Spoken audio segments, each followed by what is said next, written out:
What's going on, Swoopers? Welcome back to another episode of Swoop Luke. Another late episode. I'm recording this at 10:30. Just in regards to the practice match that we just had against Carlton. Let's roll that intro and jump straight into it. Collingwood win by their greatest ever margin as Collingwood unleashed.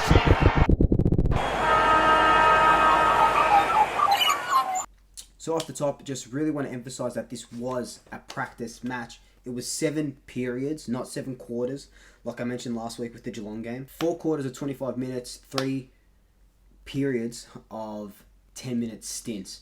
And that was just match simulation, game scenario simulation. So yes, scores were kept. Every period, the scores got reset. So let's start talking about it. So if you want to be pedantic and keep scores, it ended 106-74, Carlton's favour. They came out of the blocks in the first 3 quarters, really put on a show for all their supporters. But after 3-quarter time, they didn't win another quarter, another period. So for the next 4 periods, it was all Collingwood. We didn't put a lot of goals on the board, except for that 4th term, we kicked 5. But other than that, they didn't beat us in any of the other quarters. They just came out of the blocks really hard. A young group, enthusiastic. I guess it was their, their prelim, trying to get into a training ground grand final. So, good on them. But, like I said, practice match, scores don't mean a thing. In saying that, though, we had a list of players who weren't playing. Some with long-term injuries and some just were time managed out, not really carrying any injuries, but just, I guess some match fitness, or they want to keep them fresh for the community series starting next week.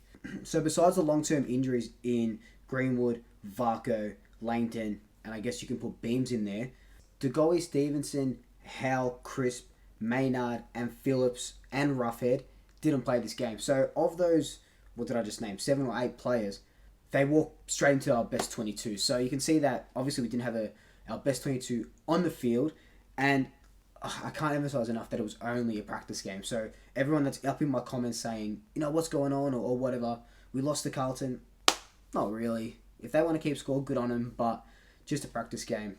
We can just chill the hell out. Sorry, I forgot to also mention that Elliott didn't play either. Some positives to come out of this game was that Trempienko had a really good game off that half-back line. Kicking was really good, hitting targets, and you can tell that he will be built for football, and I'd be surprised if he doesn't get a look in maybe towards the end of the season, or like I said in a couple other videos, in a game that really doesn't bear a lot of weight on our season. Tom Wilson, a Cat B rookie that we picked up mid-year last year, played really well. Forward line, kicked 3 goals, 1 off his boot, running 50 metres out and split the middle. It was just really good to see him kick a few goals. He looked really lively, really agile, and he could be maybe a surprise packet. Maybe he does make his debut this season. Harvey said that he is a long-term prospect, so who knows? Fingers crossed that we do get to see him, because he did look really good. The usual suspects in Pendles, Trelaw, Adams, Sidebottom, all played really well. When they were in the middle, they turned it on, as you would expect that they would. Lots of rotations, though, so no one really stayed in the position for a lot of the time. Darcy Moore running out. Looks like he's really trusting his body now, and I guess that's why he put up his hand for the Bushfire appeal game. Looks so good coming out of that back line. After a bout of surgeries and a couple of injuries last year and during the off-season, Quainer looked fantastic, and you could see him playing a little bit more next year. You could see him playing a little bit more this season, especially with Langdon out, especially with no Beams. I don't think the Woolhoskin Elliott down back experiment is going to last. They tried him again today. Plays more prominent up forward, probably our most damaging forward, along with Tom Wilson. Josh Thomas moved into the midfield for a little bit. I guess with no Elliott, no DeGoey, just trying to get his midfield numbers up. Did well there, but he did good in the forward line as well. Another surprise packet is our Irish prospects, Tohill and Keane. Tohill still needs a little bit of work, but with another season of VFL under his belt, could become something in 2021. Keane looks like he's pretty much ready to play. Reads the ball well in the back line and can take a good mark, hit a good target. So maybe him as well will become an underrated player and get his debut. I know I'm saying, we don't really see 3 or 4 debuts from young players as a Collingwood side, but maybe this is the year where we start experimenting a little bit more. The older brigade going out. Think about 2010, the new crop of kids coming out, pushing out the older guys, Lockyer, O'Brien, Medhurst and stuff like that, won the premiership. So planets could be aligning. Now for the things that weren't that good. Coming out of our defensive 50 needs to really, really, really get worked on. I know there was no Howe, Crisp or Maynard, so that doesn't really help. But we should still be able to transition and hit targets coming out of that back 50. Lots of turnovers, especially early in the game. Sire got concussed in the first quarter, didn't come back. He's had a couple of concussions. I don't want to think of it as like a Ben Sinclair type where he has to, God forbid, touch wood, retire early or anything like that.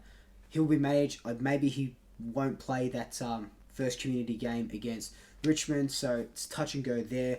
I was reading reports that someone did get reported, but after a bit more research, I couldn't find out who or if it's true or not. So, if it is, I'll report on that as well. We did play Cameron, Cox, Lynch, and Grundy all in the same side, albeit not all on the same side on the ground at the same time, but still we played 4 talls. Didn't work that well. Cox is a really good ruckman. Obviously not as good as Grundy, but he's a really good ruckman. But Cox, Cameron is a prospect. I'm hearing that, he does take a good mark, kicked a really good goal on the angle. And Lynch is still getting used to first team football. So with those 4, find the right combination. I don't think 3 talls are going to work, especially, without Reid. Reid didn't obviously play. So it's going to be interesting to see how we line up in this first community game. All in all, it was a pretty uninspiring Collingwood performance for, 3 periods. We did switch it on when we had to. Overall, if you want to look at it like a loss, we lost. But like I said, it's a practice match. We had 11, I think, of our walk-up players not playing. So take with it what you will. But if we bring the same intensity next week to that Richmond game, we'll get pumped by the reigning premiers. I also asked a bunch of people on Instagram for questions. I got my Swoop phone here. Hopefully I answered them all in this video. Blue supporter says, why are Carlton so much better than Collingwood? I'm telling you, it was their preliminary final. I'm pretty sure they're playing a grand final intra-club game next week because of this game, So put some money on them to win that. But yeah, everyone talking about the young guys. They did really well, especially Bianco. Dacos played really well in that forward line. And yeah, so hopefully I got to everyone. Anyway, this was just a quick update video. Like, comment, subscribe, tell your family, tell your friends, tell your pets, and until next time, double shackers, I'll swoop you later. I'm pretty sure they're playing a grand final practice game in